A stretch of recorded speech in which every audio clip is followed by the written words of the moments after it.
gone on now for, my goodness, how many? 15 years? 15 years. And it's held twice a year. And it's when a group of, the most recent group of Rumsfeld fellows here at Central Asia-Caucasus Institute and American Foreign Policy Council, when they share their impressions of whatever topic. And it's worth not only for the rest of us to hear what they have to say, but it's valuable among themselves to hear their own different views on a similar topic. And today's topic couldn't be more hot and timely. And it's something on which everyone seems to have serious thoughts. And so what we want to do is, one by one, I'll let you all come up one in whatever order, introduce yourself and just tell us, okay? And then we'll have, after we've had the reporting, we'll have general discussion.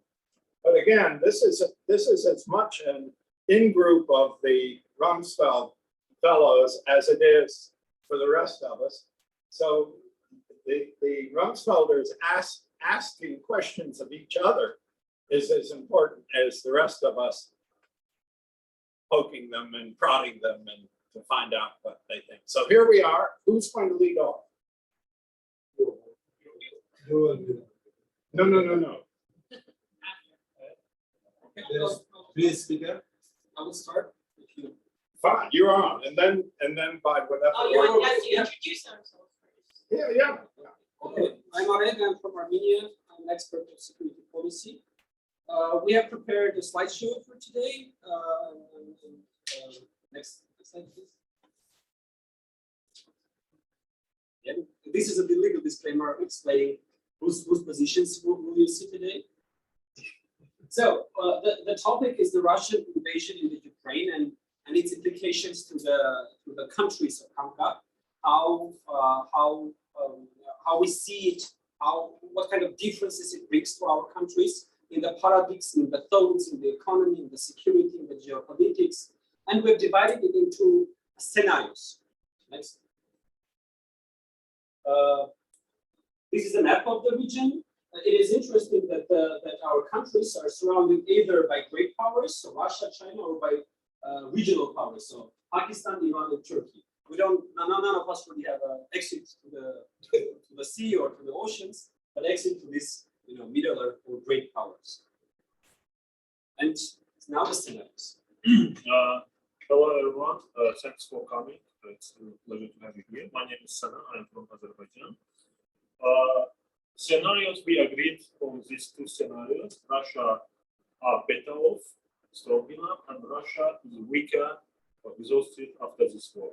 What weaker Russia implies for the regional countries: weakening divided Russia, decreased Russian influence regionally or globally, advancement of Ukraine towards West and NATO, and new contenders for that power, because we will have vacuum and new regional powers to try to win. If Russia is better or stronger enough to influence CAMCA regional countries, it means for us Russia comes out strong enough from war, motivated to regain regional dominance, which will pose aggressive policy towards the West, and aimed at reshaping global politics and balance of power in the region. So we'll start from South Caucasus. Now we will do each country's presentation. First of all, effects of the war. In case of Armenia, there are significant changes in the security architecture generally. Those changes have started prior to the war of Russia and Ukraine, with the revolution in Armenia, then our own war with Azerbaijan, then the war in the Ukraine. Now, all of these have changed significantly the overall setup of the architecture. If previously Russia was considered as something centristic in the model of the architecture of the security of Armenia, now it's not. It's not according to the public opinion. It's not according to our armament supplies. It's not, and it's less and less, dependence and less of a role in the political life. So now to the scenarios. So the strong Russian presence in Armenia. Armenia is still very much dependent on Russia. First of all, its military presence, its economic presence, energetic dependency, the Russian presence in our border with Turkey and with Azerbaijan, which guarantees partially security of Armenia from Turkey and Azerbaijan. Also, there is a Russian contingent in Karabakh. So all of this creates a huge dependency from Russia. And if Russia is strong enough, it definitely won't be shy to use this dependency of Armenia from its own. And our main concern from the stronger Russia is that we have somehow achieved some serious achievements in democratization, development, fight against corruption, Western integration, rule of law. Now we're very much afraid that in a case of a stronger Russia, Russia will first stop those achievements, and then after, have a full policy of backwards in this achievements. Because Russians, again, they're not shy to show us that they really don't like all of those changes in Armenia that have started from the 2018 revolution. And the weakened Russia scenario, a weakened Russian influence. So I would say there are two versions how the situation will develop. One is catastrophic, one is good. The catastrophic scenario is that Russia is weakened and the vacuum that was created in the place of Russia is not quickly filled by the West, USA and EU. In our case, EU is significant enough, I would say. In that case, we will have the first catastrophe in the main territory of Armenia, second catastrophe in the Karabakh, both of them with the security because of our problems with our neighbors in the West and in the East. But on the other hand, if we have significant and energetic enough Western role here, a mediating role, I think that this will be the historic moment of reconciliation. So the weaker Russia means either a security catastrophe for Armenia or a momentum for reconciliation. For Azerbaijan, first of all, the effects of ongoing conflict in Azerbaijan economy. Both countries, Ukraine and Azerbaijan, are top 10 trade partners. I don't want to waste your time with macro-statistics data. Food security, both countries are main food suppliers to Azerbaijan, especially wheat supply. Investment. Our financial sector players, State Oil Fund of Azerbaijan and the International Bank of Azerbaijan, they have exposure to the Russian market. We have Russian VTB Bank in Azerbaijan. State Oil Fund has one of the shareholders of Russian VTB Bank. So decreased value of Russian ruble, of course, negatively affects their balance sheet. And so far, other investment companies, they have invested in both countries, especially in Ukraine. You can see so far petrol stations in financial sector, lots of AML, CFD questions from correspondent bank relationship from Western banks, because conflict between Russia and Iran was sanctioned countries. And the remittances, it's not significant, but still some part of population works in Russia and what does strong Russia presence mean for us? More pressure from Russian side through various tools, including their peacekeeping mission located in Karabakh region of Azerbaijan. In Russia, it creates more opportunities to have direct relationship with Armenia, to achieve negotiations with Armenia, and to achieve lasting peace agreements. The other opportunity is just to use middle corridor. Azerbaijan uses this conflict to unlock potential of middle corridor. Kazakhstan already started to export oil. Kazakhstan started to send uranium to Canada, for example. This kind of development. Next version. In terms of pro-Russian groups got very activated in media, some disinformation campaigns are being conducted, undermining Georgia's pro-Western stance. The current government is prone to have its peaceful relationship with Russia, and it creates more dependence and integration in the country. Large number of Russian immigrants came to Georgia right after the invasion. They used lots of, let's say, privileges, including visa-free travel, and it creates significant sense to go to Georgia, and more economic dependence because of spending by these Russian, let's say, citizens in the citizens. Strong Russia can become, if Russia gets stronger after the war, Georgia could become the next target. Georgia, political instability can be started through events in Abkhazia and South Ossetia. And Georgia's efforts, long-lasting efforts to join EU, NATO, and other Western, let's say, institutions can be challenged by Russia's among these scenarios.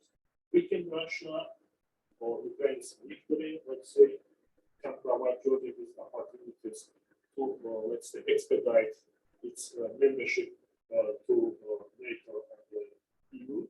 Georgia can be target for terrorist groups and border conflicts and Caucasus. Visa-free travel for Russian citizens poses security for Georgia because not all citizens coming are came just to live there. They can cooperate with security organizations, terrorist organizations in Russia.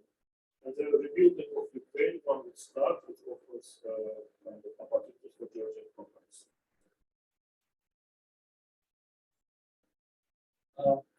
Now we'll have small conclusion for the South Caucasus, and then we'll switch to the next region. So the overall conclusion is that for not only just last dozens of years, not only the last 30 years, but at least hundreds of years, Russia continuously used Armenian-Azerbaijani conflict as an instrument of influence on both countries. Whenever it becomes stronger or weaker, it continued to use it. So our main concern is this maybe repeated in both scenarios, actually, weaker or stronger Russia, and that it's a great danger. In case of Georgia, which shares a border with Russia, like Azerbaijan, we don't. It's one positive side in our geography. We don't share a border with Russia. In case of Georgia, it's even a greater danger, in my opinion, because it shares immediate border with Russia. It has the problems of Caucasus and South Ossetia, where there is a Russian presence and continuous occupation. And plus to that, Georgia is much closer to Western integration, especially to the NATO membership and EU membership, and that's something Russia is very aggressive on. So those are two main general concerns in our region regarding the Russian policy. Can I ask a very quick question? Okay. None of you mentioned the possibility of Chechnya becoming a state. We meant this when we spoke about Russia weakening. If Russia is weakening enough for decentralization and some of the republics escaping from the central government in Russia, for different countries, this means different scenarios. For Georgia, it has its own positive and negative side. For Azerbaijan too, for Armenia too. Why we didn't concentrate on this? Because this scenario is quite different effects on all three countries. I mean, it's very different with its effects.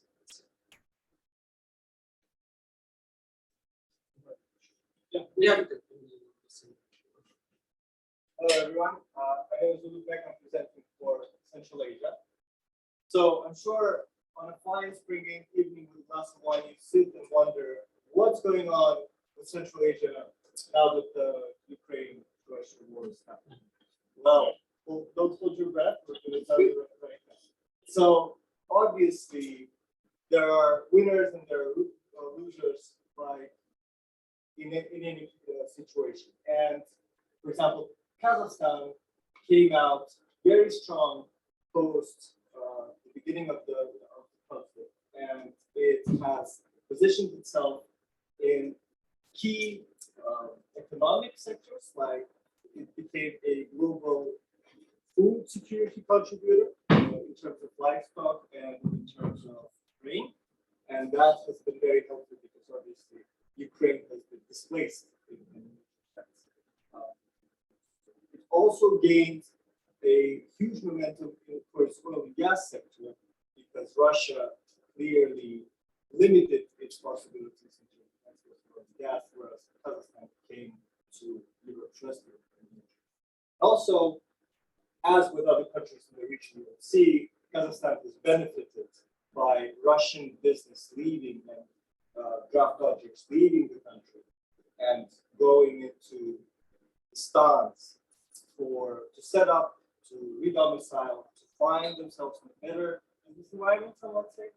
And that has been very positive for Kazakhstan and the region as a whole. In terms of the two scenarios that we're considering, and you will see this echoed across all of the five situation republics, we see certain threats in terms of Russia becoming stronger post-Ukraine war, especially for Kazakhstan on the north. There are border security concerns. There is potential for increased instability, and Kazakhstan may suffer from supply chain issues. With a weaker Russia, probably inflows of draft dodgers and immigrants will increase. Businesses will probably focus more on regional cooperation, and there are various ways of looking at whether the region will benefit or deteriorate from a weaker Russia, but it will definitely be left without a huge chunk of investment that usually comes. Moving on, pretty much the same. Next slide, please. Thank you. It's the same situation we're seeing in Uzbekistan and the rest of the states. But Uzbekistan, particularly, has been focused a lot on reforms, and it has found itself in a very peculiar situation because it's trying to balance various players, including the West, and trying to position itself closer to Western investors. Generally speaking, similar situation for Uzbekistan in terms of its security concerns should Russia become stronger, because even remotely it can meddle with internal politics, it can meddle with attempts to create a regional cooperation among five states, which Uzbekistan has been promoting. But a weakened Russia might lead to Uzbekistan also collaborating with Tatarstan, which has already happened, and we've seen that emphasis. But also Turkey and China coming in to fill that vacuum. Moving on to Tajikistan, we can imagine that the Tajik government has enjoyed a certain status quo, even though there were human rights instabilities and issues coming up in the past year. And generally, Tajikistan has been the only vocal country to speak out against the Taliban regime. And should Russia's presence weaken for the country, it might find itself in more political turmoil. But should Russia continue having a strong influence, Tajikistan will probably enjoy a certain status quo that it has in the past, with an unquestioned government and its certain high-level protection against Taliban for Russia. Moving on to Turkmenistan, this is an interesting situation. The official Turkmen position was that it did not have much negative impact from the Russian invasion of Ukraine, and generally this narrative has been kind of echoed by various occasions by the Turkmen government, saying that there is insignificant impact that can take place for Turkmenistan should Russia come out stronger, and similarly, should Russia become fractured and weak and chaotic, Turkmenistan will not experience a significant change in terms of its regional and local position. Obviously, we can appreciate that might not necessarily be the case, but at least officially, Turkmenistan is going to be in this position. Moving on to Kyrgyzstan. Generally, Kyrgyzstan and the rest of the countries are experiencing a active China as of recently, with more investment projects starting up again. It seems that China has re-emerged from its COVID sleep, so to speak, and it is reinvigorating efforts to push Belt and Road Initiative projects across the region. Kyrgyzstan is one of them, with the Kyrgyz-China Railway, for example, and many others. And Russia has also historically meddled with Kyrgyzstan internal affairs. So should Russia's dominance continue, it will probably mean that it will still try to undermine Kyrgyzstan politically and economically, meddle with its attempts to integrate regionally, to integrate into trade, and to and will probably affect conflict on the border with Tajikistan, as has happened recently. For a weaker Russia, that will probably mean that immigrants from Kyrgyzstan will go to Ukraine maybe to build up. We have to wait and see. Finally, wrapping up for Central Asia, what we can tell for Central Asia, we can say that Russia is following the narrative of Rick Astley in that song. It's never going to give us up, never going to hold us down. But unfortunately, should in its scenario, if it's weaker, it might no longer hold its dominance, and we might see a stronger region, which hopefully the individual countries will strive to achieve, or we will have some of the great powers or middle powers like China and Turkey coming to fill that back. Thank you.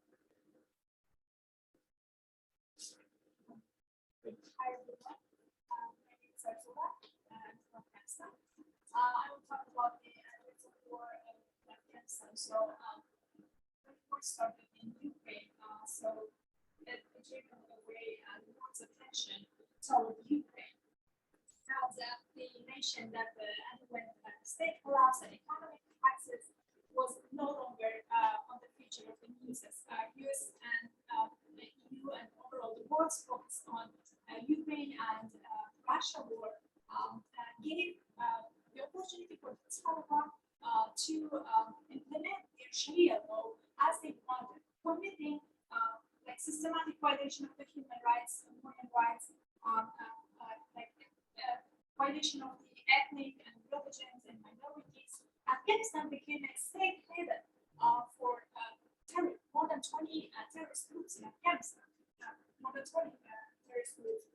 Like, for instance, I can say that Al-Qaeda's leader in Zawahiri was killed a year ago, right after Taliban took over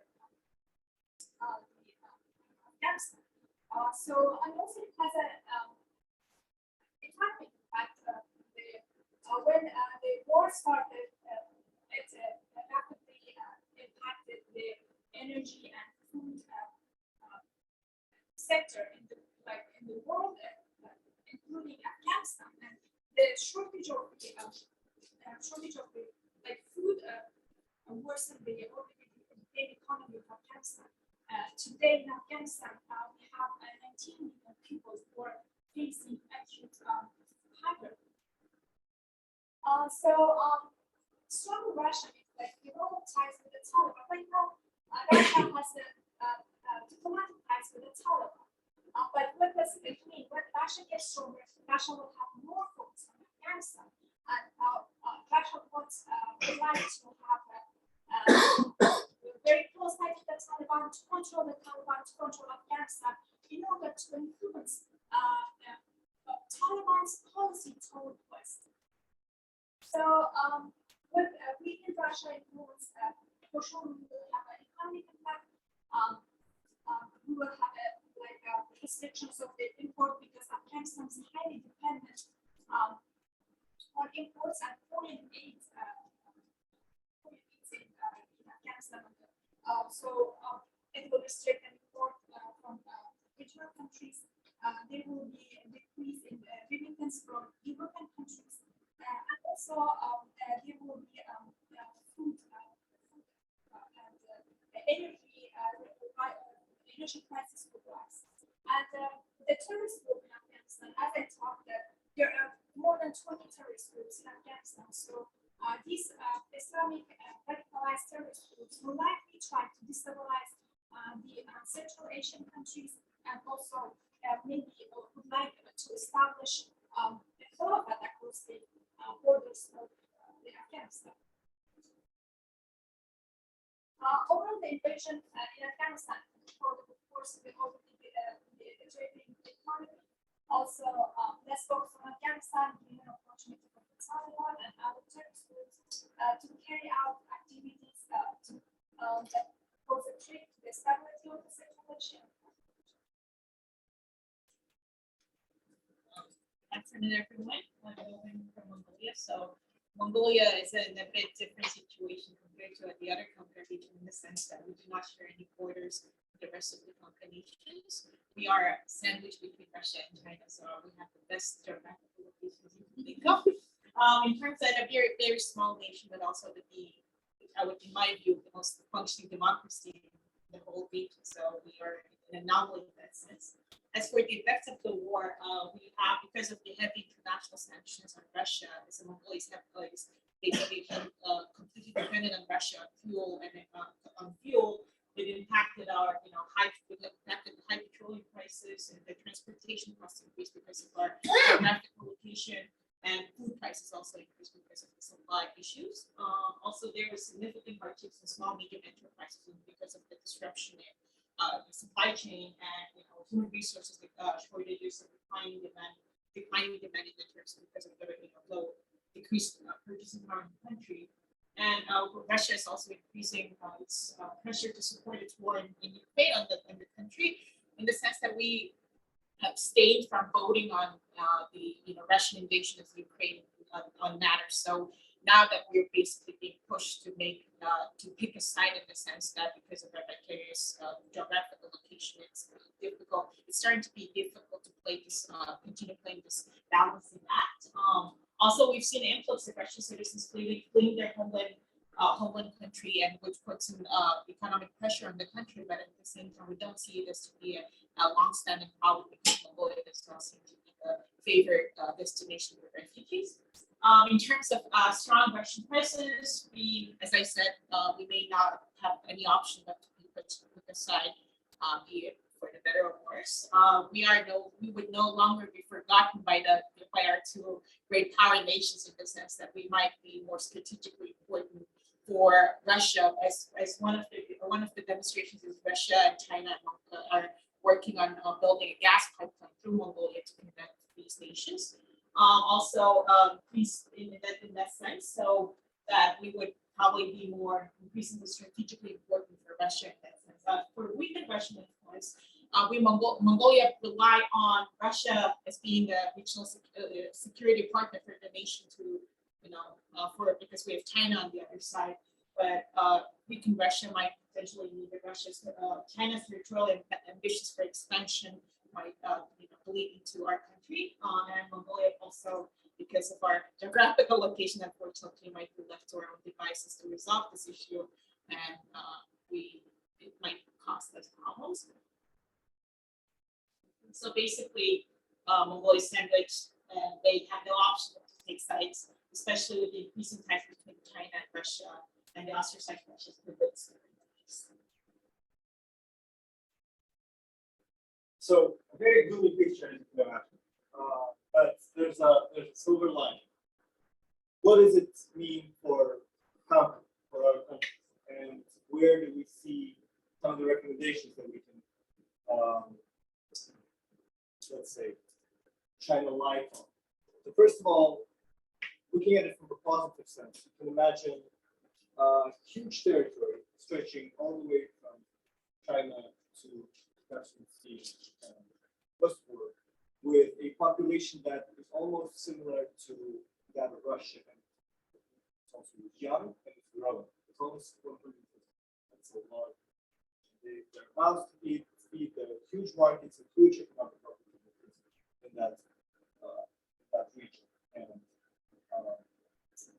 it also possesses some of the unique traits in terms of its regional connectivity, the various energy resources, imagine both untapped and tapped deposits, as well as mining deposits, and so many other business opportunities that can be explored in those regions. And those economies, some of them are only 30-year young in terms of their independence, have a long way to go, and they generally are following, at least the major players are following a positive trajectory. They're trying to build democratic institutions. They're trying to engage in regional discussions, and trying to attract the attention of their Western counterparts for investment, for engagement. That is the situation where we find ourselves in terms of our policy recommendations. Thank you. So, a few words about the recommendations that we make, how the U.S. policy could be settled in our region. So, the very first one, as a great power, the U.S. has vested interest in balancing global and regional powers in the region to maintain stability and to address foreign policy of regional actors. Remember the very first slide I've showed that all of our countries are surrounded by either great global powers or regional powers. And whether Russia wins or loses, there will be a vacuum, or there will be changes for our region. If Russia wins, it will have its own imperialistic ambitions and its own neo-colonial ambitions towards our region. And if Russia loses, other great powers or regional powers may try to use this vacuum and to fulfill their aggressive foreign agenda. So as we see it, US as the global dominant that needs equilibriums and stabilities in all over the regions of the world, has the role to provide some stability for the broader region. Next, enhancing US's role in economic and energy corridors. First example will be brought from my colleague. Yes, first is about middle corridor, as I mentioned. Middle corridor offers lots of opportunities for CAMCA countries. Not only it's kind of future other countries who can join, but Azerbaijan and Georgia, Turkey, we have invested a lot. Akutability Ceyhan Southern Gas Corridor, Akutability Kaz-Halkalaki Railway, and the infrastructure to a great extent is ready. But there is a lot to do, of course. Secondly, we can bring some other, let's say, actors to the middle corridor. For example, Turkmenistan has a great potential. China, after dysfunction of northern corridor, can use middle corridor and can involve other countries. Another example of a corridor may be the newly discussed corridor from India to Black Sea. The first meeting already happened in Yerevan. The foreign ministries of India, Iran, and Armenia met last week, and the idea is to create a corridor that will start from India, from Indian Ocean to Iran, to Armenia, to Georgia, to Black Sea, to the Europe. This is just a concept yet, unlike the middle corridor, which is very much being acted right now. But the overall approach of ours is that those corridors will create stability, prosperity, and development for the region. And obviously, there will be sides who will counter any corridor throughout this region. Next is increasing US involvement in the security architecture of broader of Eurasia to strengthen regional stability and advance common interests. It is pretty much clear for us that US had the decision to review its strategy in its involvement in the European security strategy. We have seen a huge amount of armament, of equipment, of man-force arriving in Europe lately. But what we are suggesting is even for the security of Europe, securing Europe is not enough. If even for the security of Europe, you have to reshape the security architecture of the Eurasia more broadly than concentrating on Europe only. Elevating the level of cooperation in non-conventional threats such as cybersecurity, disinformation, protect democratic institutions, shared values, food security, etc., etc. Now, this is something, in our opinion, US can work with every single CAMCA country, regardless of its regimes or of its dependence on the great powers, so Russia or China. Those are things that those great powers, if we may put it in a scopes, using soft power as an influence to destabilize these countries, to keep them on a short, orbit of their own. So this is a field where a much more can be done between the US and the countries in the region. Next will be presented by Molly. So increasing the presence of development agencies in the region to promote democratization, human rights, gender equality, and rule of law is very important as well. This is why these are the core values that makes us such a desirable partner in the region, and we also want to think that this is increasing the presence of these U.S. development agencies will help that, and also placing emphasis, a special emphasis on education and experience exchange programs to enhance cultural understanding and promote mutual respect. That's I think the most direct way, most impactful way for U.S. to have a more positive influence over the region. And the last one. Adopting a proactive policy towards the reconciliation of the ongoing conflicts within the region.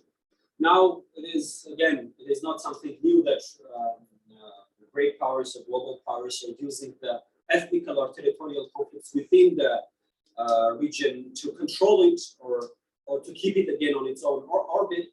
But we think that this may be the very historical moment when those conflicts with energetic and very strength-minded policy from the United States may be resolved. Thanks. Wrapping up, we just want to say, first of all, thank you all for coming out, for taking part in this discussion, for Professor Starr, for the Rumsfeld Foundation for the Central Asian Caucasus Institute, for all of those organizations and those people behind those organizations, putting CAMCA on the map in discussions, in dialogue, and keeping our countries on the map throughout this significant period of time, because we obviously have to go back to our countries, but these gentlemen and ladies will continue their work in bringing more of our colleagues to the fore to have these discussions with you. Hopefully, you'll come out of this, having heard a lot of smart words, with a bit of more insight and understanding of how the countries work, where they are striving, at least to our understanding, and if we can offer any more insight and assistance with that, which will follow up. Thank you very much for coming. The floor is open. What did they miss? What has to be revised, edited, changed? We're also happy to answer questions. There'll be some. Yes, please. I have a question. Could you introduce yourself, please? My name is Michael Grasser.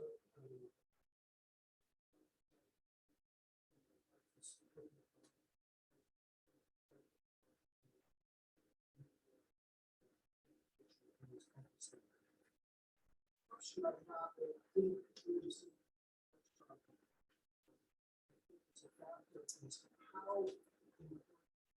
how does the war of the diaspora of some of the Central Asian countries in Russia, which I think has been used a bit as leverage, whether or not this country is supposed to. Would any of the other fellows want to comment on that? Sure. We have, I think in terms of the migrants, we would be the country which has the most Tajik citizens, going to Russia for work. Of course, Russia wants to use these migrants and send them to war with them. But there was an official statement, I think that statement was from all the Central Asian countries, that if Tajik citizens fight for Russia, it would be a criminal action in Tajikistan, so criminal cases will be initiated against you guys. So what they're doing right now is basically, a lot of people want to get Russian citizenship. And Russian policy towards that is that if you want citizenship, we can give you tomorrow the passport, but you have to go and fight for Russia. I think right now, the Tajik people, most of them are unwilling to go and fight for Russia. However, they are used as a labor force to recover some of the territories that Russia basically occupied. The rumors were out there that they are not getting paid, and most of them are coming back to either Moscow or Tajikistan. I don't think that at this stage Russia is doing good or doing what they want, and they are not getting what they want. Basically, that is the situation, especially in Paris. And overall, I think because of these actions, actually, Russia influenced the Tajik society in a way that now most people are kind of against Russia. I assume if they wouldn't have used this kind of things, again, most Tajiks would have been pro-Russia, but with these actions, it had a side effect of most Tajiks are now shifting or changing their view. Yes, please. I'm Ron Mufari, I'm Senior Director for Eurasian Security and Prosperity at Milan. So, question for you guys. You've spoken about weakening of Russia and other powers trying to fill the vacuum. Assume a scenario in which other powers cannot fill the vacuum. Because I say that because China has a lot of its own problems. Yes, it's pushing BRI, but the biggest BRI project is flunking. It's like 60 billion. Turkey, yes, wants to play a big role, but again, arrested by the fact that it has political and economic. Iran is spinning out of control at the same time. Russia will talk, these guys are talking. So it would seem that this region is probably going to, in all likelihood, be more left to its own devices than other powers trying to come in and do stuff. And the United States is far. I mean, we haven't seen successive administrations have not shown, not put their money where their mouth is. So, in that scenario, how do you see this rate of the region? We'll start with it. I hope the colleagues will continue. So, again, there is a catastrophic scenario and there is a good scenario. So the catastrophic scenario is that, first of all, historically, the great powers, the real powers, used our own tensions against us. So very often the regional countries were fighting amongst themselves, and that didn't really let them to do whatever you said the region could do with itself if it's out of the Russian control. That's the first thing. Second, regarding Turkey, Iran, Pakistan, and China, they do have their own problems, but I do believe that they are Eastern type despotic countries, which regardless of their inner problems, will still have very aggressive foreign policy.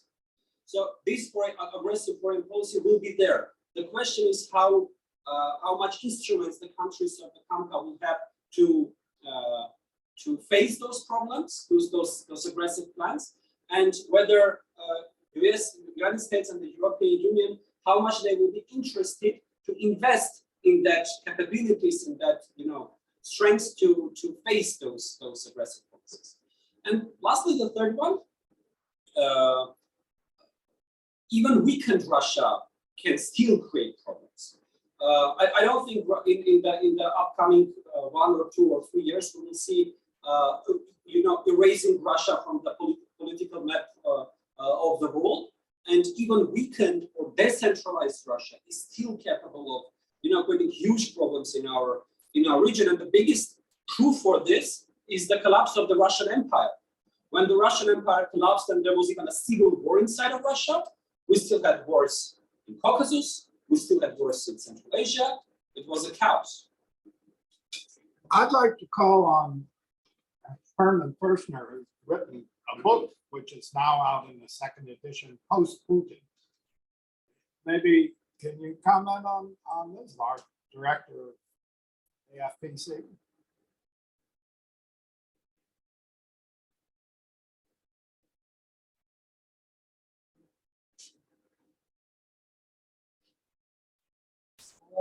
Leaders go at some point. We studied here some years ago, 120 post-World War II dictatorships and countries of 10 million people, 42% by coup, 20% by assassination. The preconditions there for Putin to go now, because I think the preconditions are there for him to fall from power. Does 100% mean it will happen? No, but it could be some event that nobody foresees. Think of the Arab Spring again, when some vendor set himself on fire in Tunisia. Nobody could have predicted that or ordered it, but it was enough to light the flame. Well, then formulation from the spark becomes a flame. Should Putin fall from power, it's likely to be an extended power struggle, which means that Russia will become less aggressive externally while we settle the internal problems, and that I think would be the main short-term effect of Putin falling from power. Russia not doing well with the so I'll stop there. I don't know. Yeah, just to add on one thing, I think in terms of what you have mentioned, there would not be any interest from other, let's say, great power, regional powers for capability. Capability, let's say, they for whatever reason, they would have significant influence from outside.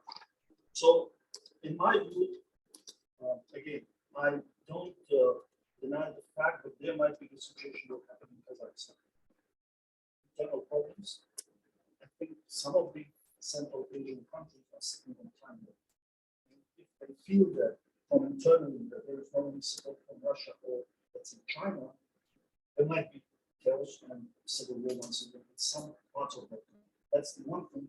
And second thing, there might be some dangerous, things coming from the south, from I don't know, when they feel that it's a Tajikistan, Russia is not behind them, China will not support them, but I don't think that China will not support Tajikistan because China right now considers Tajikistan as a buffer zone to make sure that the spillover of radicalism is not going to the Sinzai territory of China. But still, if no one will be engaged, these are some of the problems that we might face, and that might force the regions in Central Asia to cooperate and to make sure that at least they have something in place to secure their regional security or resolve their security issues. Further question, comment, yes, sir. Spicy Barrow. I am a associate at the Center for International Private Enterprise.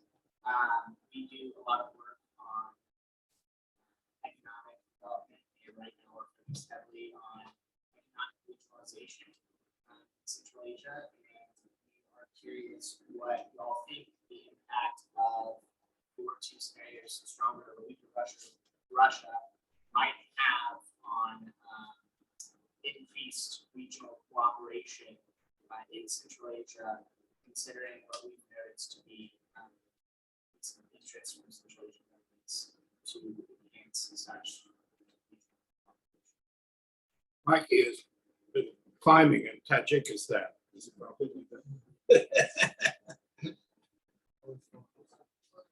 But maybe our colleagues who have started Pakistan want to answer that. Okay. If you don't mind, I'll speak primarily from the perspective of Uzbekistan. I think it's fairly new to the game, as a lot of you might be aware with the regime change.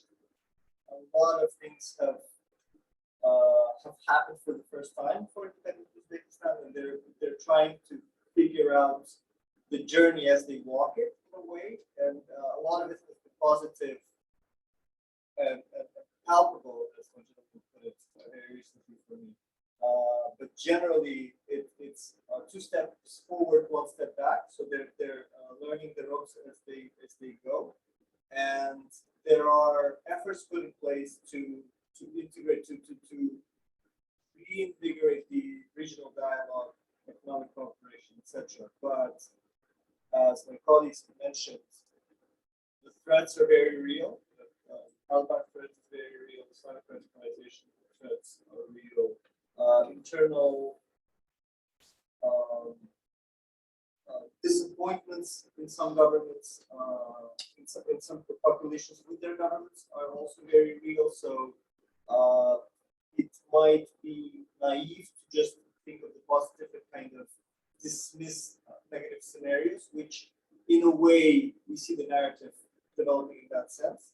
But generally speaking, if proper emphasis is put on security regionally and at least some form of transition to I wouldn't say democracy. We have to step away from the notion that democracy helps and democracy works. This is a conversation that has happened in our group quite a lot. That democracy does not necessarily mean positive development in the short term, because if we look at, for example, Kyrgyzstan, sorry for making this answer a bit long, but if we look at, for example, Kyrgyzstan, some of the democratic trends have undermined long-term growth there. So I speak for myself.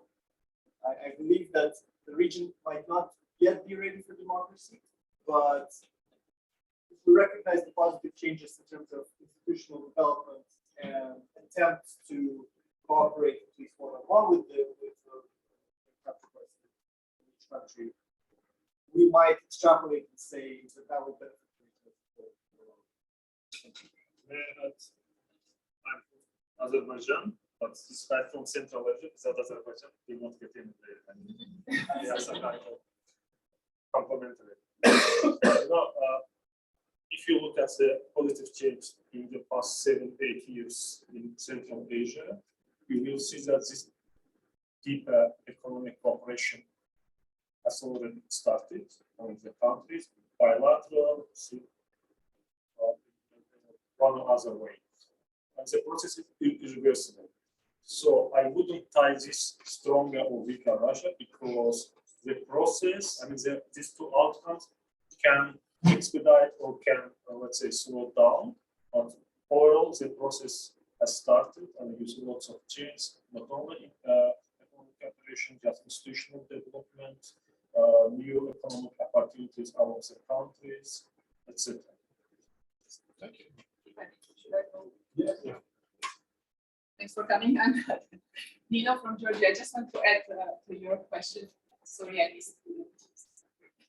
So I just want to add that we're still living in the legacy of Soviet Union. So this change in any scenario is very important milestone for us as any country represented here, because we are like living in the era where we are experiencing first really free generation from Soviet Union. So this change, any scenario with Russia, will bring absolutely new agenda. Without legacy of Soviet Union, without legacy or platform in Russian. So we all experience it. So language is changing, generation is changing. So our current status quo, we are more pro-Western than previously. So we have to end up the Soviet legacy now. That's why this moment is very important for us. So in case of any scenario, this milestone will bring the new platform. So your question was about the new communication ways. So this will be the first time for us when we will have our own scenario, our own agenda, and we will start speaking.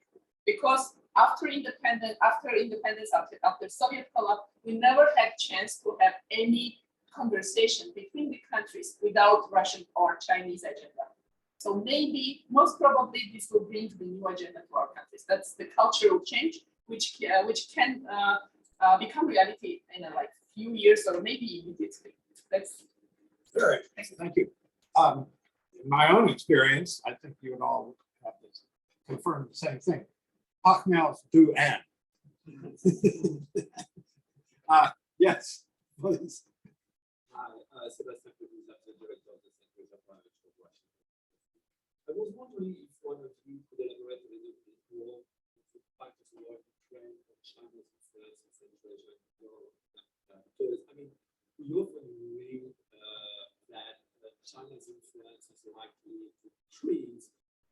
the other hand, what do we know about the impact of the war in Ukraine on China's economy? I mean, obviously, China is not extremely happy about this war in Ukraine because it's worried about its own economy.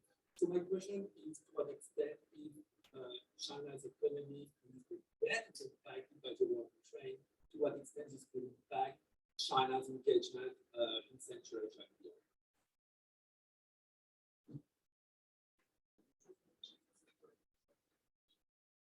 Okay, I will do the honors. Thank you again. Oh, so after you. Unfortunately, none of us are experts in China, otherwise we would have a lot to say, because there is a lot to say, clearly. But generally, I'll speak for Central Asian cases, judging from Central Asian optics on how China looks. So first, to its dominance, to speak a bit just on its dominance. It has restarted some of its efforts as of very recently, and I mean a few months, to engage with the Stars. There have been projects in Uzbekistan, some high-level discussions in Kyrgyzstan, and there is a regional economic C5+1 being China, I think either happening very soon or has just happened recently. That should have taken place in summertime. So there's definitely a placeholder for China still, and perhaps again in taking their first steps, the Central Asian economies are kind of still looking over their shoulders at one of the great powers, China being one of them.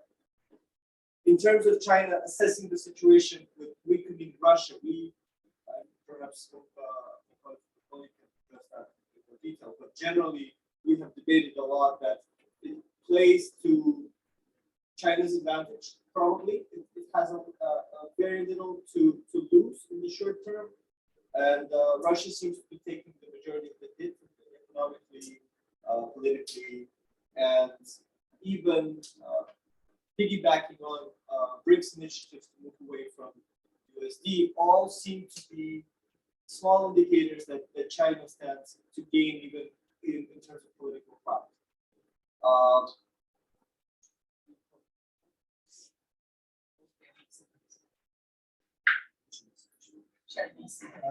So yeah, I will start from that. Lately, the ambassador of China in France have made a very notorious declaration that they don't really think that the post-Soviet countries are entities of international relations because they are not due to some international agreement, but due to facts existing.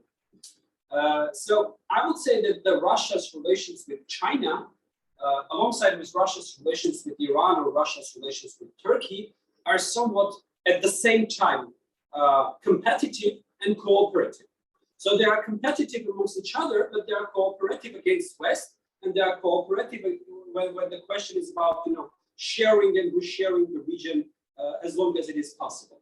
So they do cooperate in some issues, both in South Caucasus and in Central Asia.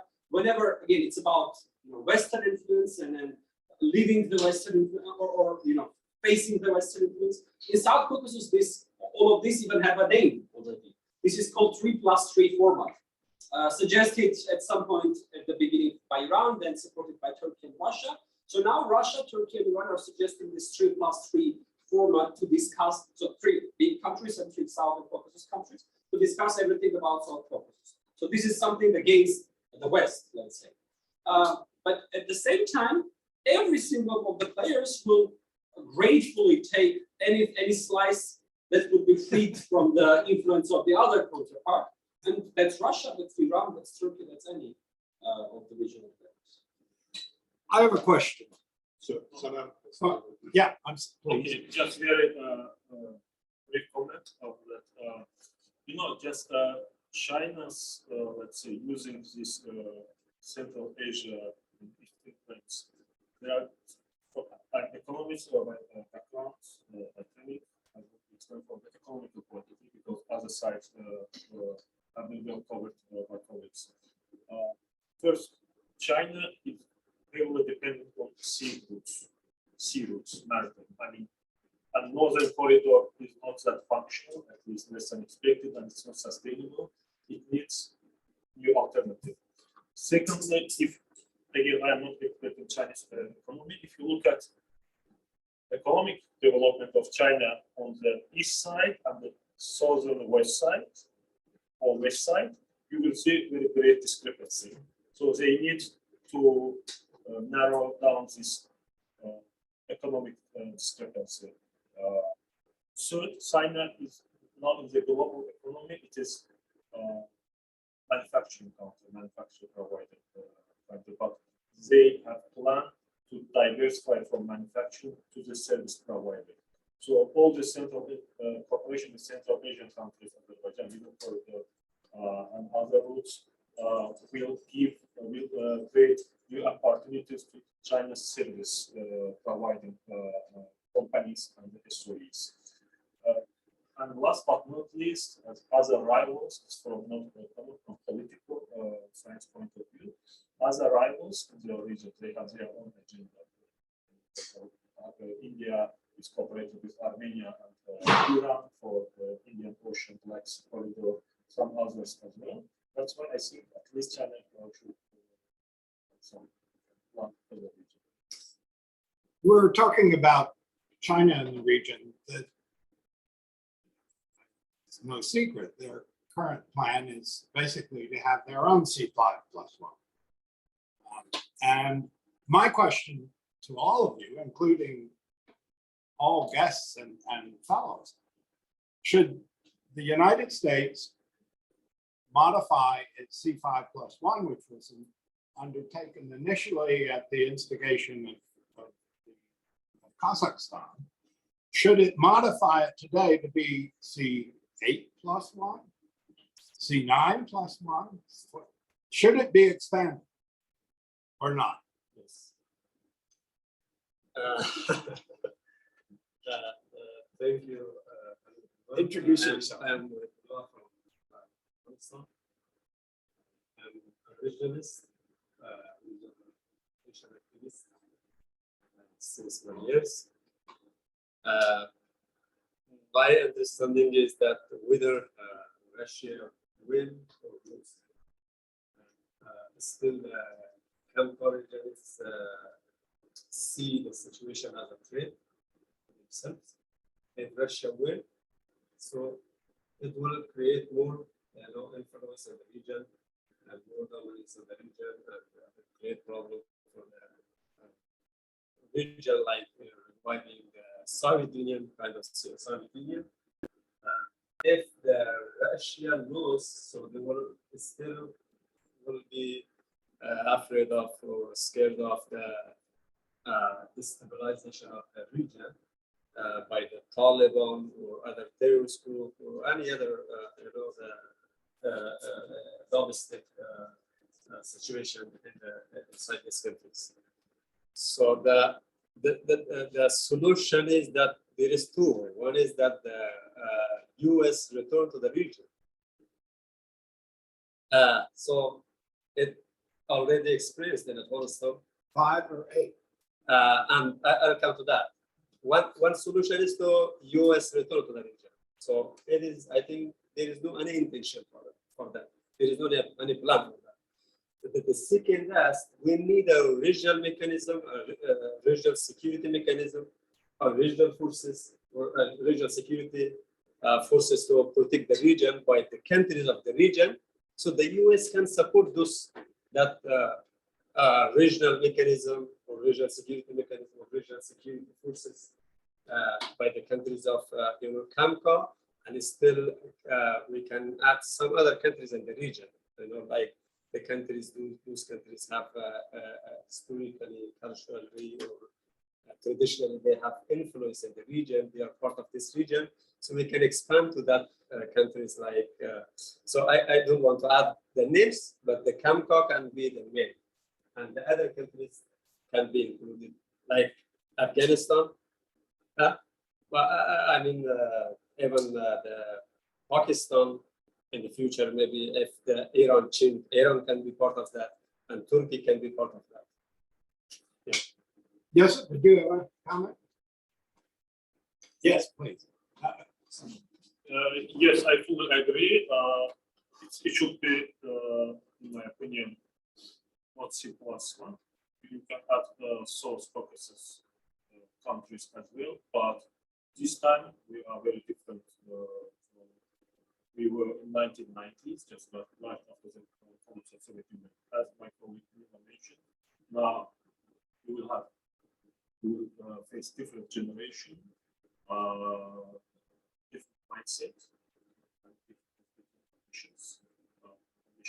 Secondly, in the early 1990s, when we wanted the US the present in the region, we didn't have anything. Destroyed the economy, destroyed supply chain, and countries they just started to transform from centralized planning economy to the market. But now we have institutions, we have market. In some countries, free market. In some countries, to some extent, free market. And in 1990s, in 1992, when the US came to the region, we were all similar. All high-level guys graduated from art school. All of them had the same mindset. But now we are all different. With our solid mindset. And this time we have something to offer for US government, for US companies, because it's in terms of population, it's a big market. We will see later. We have lots of infrastructure projects where US companies can attend as a EPC contractor. Yeah. This time the nature of cooperation will be different and will be beneficial for both sides, both for the US and for the state countries in the region. Of course, we can add Mongolia. I am very, let's say, I would really like it, but to find a way, because it's in between Russia and China, and Afghanistan is a completely different scenario, different case. That's why I didn't touch on it. It's a different case. Also added is, I would like for us to look on this story also from the other side of the medal. I wouldn't share that opinion to 5 or 8 or 9. I would stick to the 5 because I don't see CAMCA as a region in its classical meaning, rather than it's a platform for sharing ideas, in my opinion. Because the definition of the region, if we take economic, cultural, linguistic, political, none of this fits to the countries of CAMCA. Calling, for example, Georgia and Afghanistan in the same region is the same like calling Norway and Nicaragua in the same region. So those are two countries that have nothing to be in common to be called a region. But at the same time, I would definitely say that CAMCA is a brilliant idea of sharing ideas, is a brilliant idea as a platform. But changing or reshaping US policy towards the countries in a format of a region, while it's not really a region, it's like building the castle on a sand, I would say, because it's a policy built on a wrong cement. I mean, yes, please.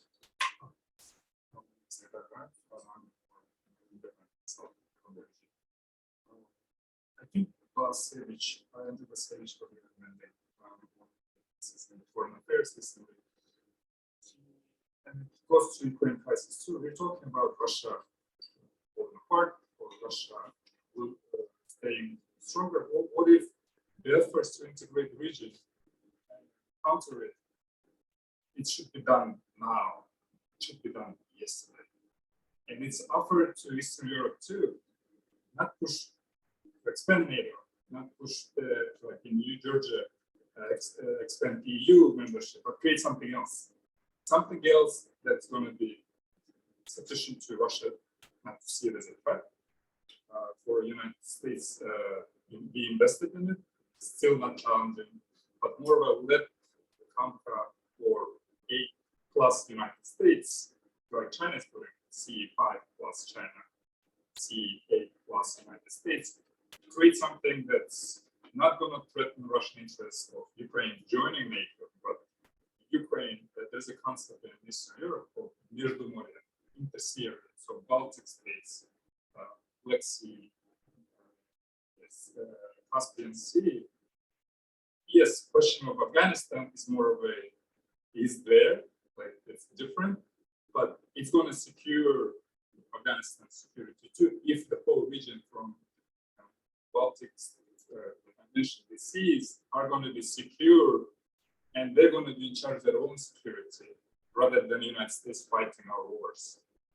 And one thing they're going to do is exclude Russia from it. Exclude Russia from it, exclude ODKB, the Total Security Organization, and we are cooperating and we have the common history, the Russian-Soviet legacy, and I think I'm going to be bringing one trendy word, decolonization. So the beginning from Ukraine trying to fight for its existence, China is challenging our existence as a legitimate sovereign members of the international community, create and allow us to shape it on our own.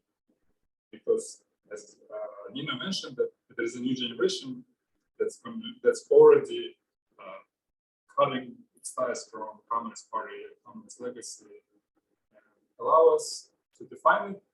Perhaps it's going to be something of European Council in the post-World War II era, like operating, then working towards regional economic integration, collective security, but do not ever mention EU or NATO, something else as an alternative. Yes, any. Please. I don't want to take the stage again, but on your first thought about not making Russia nervous, or the way you put it, I would like to quote good old Winston Churchill when he said, "You don't really negotiate with the tiger when your head is in his mouth." So every single time, whenever somebody tries not to irritate the dictator, he ends up irritating him more. What you're suggesting for us not to think about the EU and NATO and stuff, but rather work together with the help of USA, it's still going to irritate Russia because there's still USA there. It's still going to irritate Russia because it's a decolonization.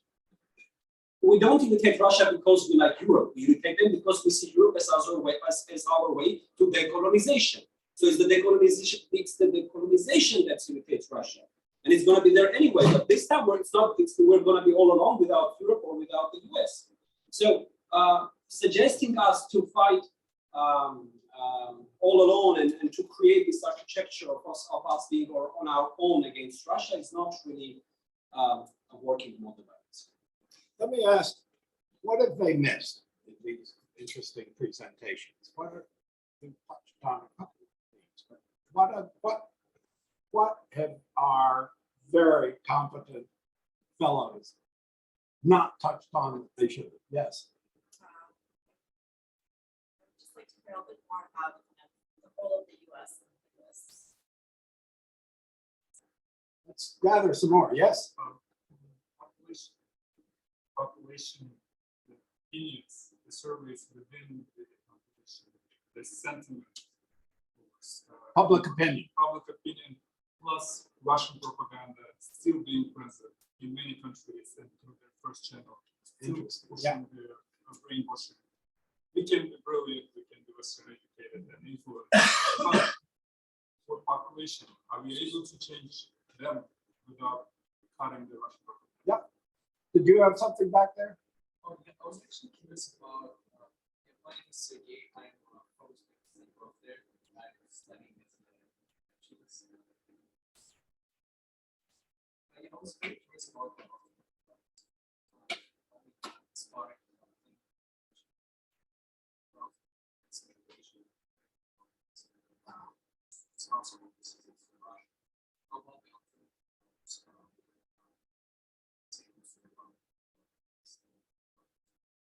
Good. And then one more here. So I would just say, I mean, touched upon it, it's not about big more emphasis on beyond, because Afghanistan and Russia are obvious. But there are things that are not that obvious, and we're still assuming that. So the changes that are taking place in, for example, changes that are taking place in Iran, Pakistan is from, so it's not just Afghanistan, Pakistan is destabilized. So we're looking at sort of like almost a 360 degree angle of crisis. So I think that needs to sort of factor in terms of trying to understand what this means. There you are, folks. Who wants to respond to any Yeah, of try our to get stuck with the US presence. I mean, yeah, this also recommendation. It's kind of how to, I mean, first of all, we are very satisfied with the US presence in the region to some extent, but we would like the US to take more active role, especially in the consolidation of complex conflicts. I mean, Sorry, not in Central Asia. no, in South We're not satisfied with Central Asia. Just saying. Okay. I mean, in Azerbaijan, it's in South Caucasus. At least 3 countries, we're on the same page. But we're not satisfied either. We want more. Yeah, that's why we want the more US presence, more active US role in ongoing conflicts. Yes, and in the consolidation of ongoing conflict. But generally, US presence, of course, is satisfactory for us. This source purposes. If they don't want, just next time when they apply for the US visa, you can. No, we're not satisfied. I think you want to say preferred, right, to have more presence. Yeah, we want the US to have more active role. It's kind of your question. And we want, I speak especially for Uzbekistan, given the fact that US recently imposed some sanctions against Asia-Caucasus. To be a little Russian citizen with very strong ties to Kremlin and to Uzbekistan. and to Uzbekistan, obviously. But I believe there is general sentiment that the US is looking down on Central Asia, especially on the efforts that I will not generalize, I will say Uzbekistan is doing to build up its economy. Again, the country has, for the past 6 to 8 years, taken 2 steps forward, 1 step back. Doesn't mean that it hasn't progressed in a positive direction. I believe, again, for Uzbekistan, not enough has been done to recognize the progress this has made. And Secretary Blinken's only visit has not been sufficient to 2 countries out of the region for the first time in a very long time. So, No precedent ever. and no president ever. Any further observations or comments from any guests, fellows? Could I also just address the point about some of the how the region will look with the middle and great powers left to their own devices because they're not. Again, looking at the trends, there is sentiment that there is a certain naivete in terms of focusing on the positive, that the countries are focusing on the positive and not paying enough attention to some of the concerns, security, environmental, etc. Perhaps that speaks to their capacity to deal with it. There's a lot of issues to deal with in terms of extrapolating that and looking at the glass ball and trying to predict. There are various scenarios. The most positive, obviously, one form or another of regional cooperation, stronger institutions, more trades bilaterally and regionally. Worst scenario is Islamic radicalism, divided societies, chaos all around. Realistically, we'll probably land but and again, we have spoken to some length that South Caucasus and Central Asia face different challenges, even though there are many parallels that can be drawn. Not to mention Afghanistan or Mongolia face completely different. But for Central Asia, it may be said that their integration can be a way forward in terms of trade, in terms of economic. So I just want to touch this topic, which is very important to cover the cybersecurity issue. So while talking about the more integration from the US side, we're not only talking about like military or political or economical stuff. The main things are education, experience exchange, and cybersecurity. This is where Russia and China have huge advancement. So if you will compare, this can be done even remotely. So there is no need to have military presence there. So it's very important because using Western tools like Facebook, like Twitter, and anything else, Russia and China are doing a perfect job remotely. So there is no help for us there. I know that recently they launched some USAID informed us that recently they launched some campaign and program against the cybersecurity in Georgia, but we all need this kind of support. That it doesn't mean we have to have like military support on the Black Sea or somewhere in Central Asia. Of course, it will be great, but we all know that this is not a good thing to start this.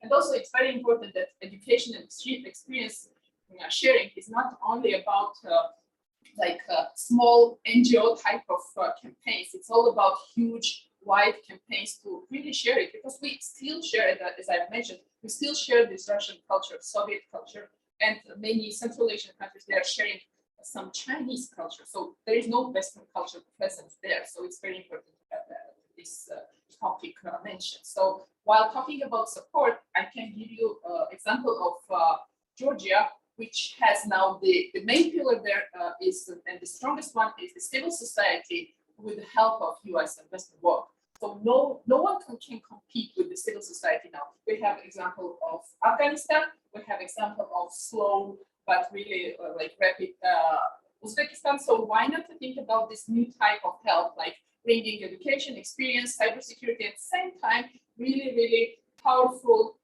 presence like USAID and this kind of programs. Thank you. Can I just add? I will add two points about the questions that were heard here. So first question about the public opinion.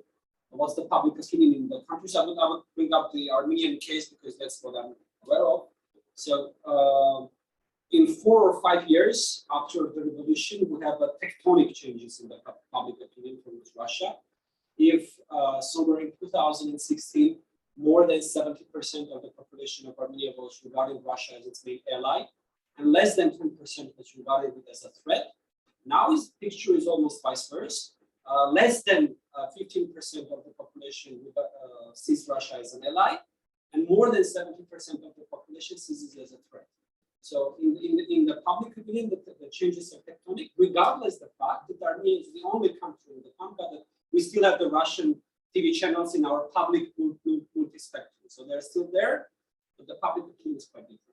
And also, second point I wanted to answer on the questions about this geopolitical turmoil that we are in right now. You know, I think that we live, unfortunately, we live in the region where we have this old school definition of power. Power is the power. Not information is not the power. I don't know. Public opinion is not a power. Is the power.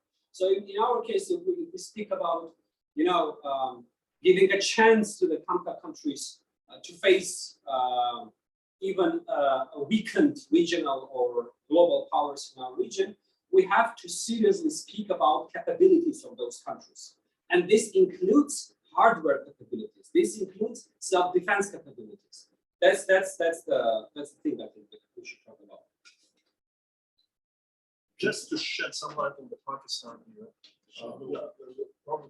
you correctly mentioned that we did not touch upon it, but we just mentioned Taliban. In our view, for the past 2 years, situation drastically changed in Pakistan. Imran Khan had some sort of an agreement with Taliban Pakistan. There was an agreement that there would not be any fight between the Pakistan government and the private solution. But since the government changed, they took a completely different position, and now they want to fight. And now we see that the Taliban in Pakistan started some terrorist attacks in the offices, etc. So yeah, there are other moving parts, but the question is which side Taliban would expand, north or south? If I think Pakistan would take the same stance towards TTP, most likely we would be the second priority for Taliban. They would start moving south, but that would create a huge problem for the region, China, Russia, and that drastically change the situation. I think all the world would be, once again focused on that region, because if Pakistan falls for Taliban, they would have a huge capacity to start their expansion plans. However, if Pakistan, let's say, they have election in the November, I think, and if Imran Khan comes back to power and he, returns to the agreement that he had with the TTP, most likely we would be on a high priority for Taliban, because they would say that South is our base, we are fine. Now we have to look forward north.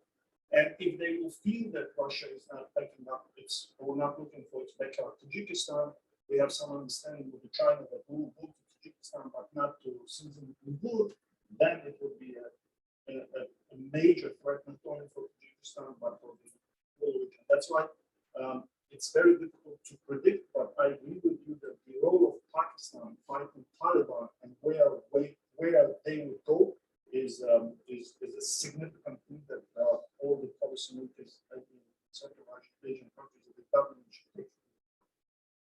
Well, you can see why all of us associated with this program for the past 15 years are so, we're in love with the people who've come here as fellows and gone back and are running major businesses, corporations, they're ministers, they're ambassadors, they've done extraordinarily well, and you can see today why that. Now, with regard to our conversation today, I think you set it up in a very constructive manner. It worked. However, your Russia was static. It was either weak or strong, but it's Russia. And I think that's something that you should question. There are different kinds of Russia that could emerge from this. If this really is what didn't happen in '91, after all, only the Communist Party collapsed. Only the legal entity called the USSR collapsed. Everything else stayed the same. I mean, the KGB became the FSB, same organization, etc. And most other organizations. There were new things came along, of course. Privatization, taking resources. But I don't think you can assume that a static Russia. And I think you have to pull the range of possibilities way out in both directions. And you're strategizing. If you fail to do that, you're likely to find yourself having missed the boat. And I think there's a big price for that. Now, another matter, you raised the issue of America is overly concerned with democratization and so on. I understand that, we all do. However, I would suggest that rather than just complain about it, I would suggest that you put a much more constructive approach and assume a more constructive approach and say, look, our concern, which we share with you, is with a society that is governed by law and the principle of citizenship. Citizenship, which your president has not used, he's used the person. But law and citizenship can refocus your relations with the US on that issue very simply, and it'll be done. Now, final point. This discussion isn't an end. This is just the beginning. And I hope you all, who've done such a wonderful job today, stay in touch with each other and maybe consider making a brief presentation on this issue at the CAMCA conference in Almaty in June, an update, and it would be interesting for everyone. And I can assure you, as it's been today, and we thank you very, very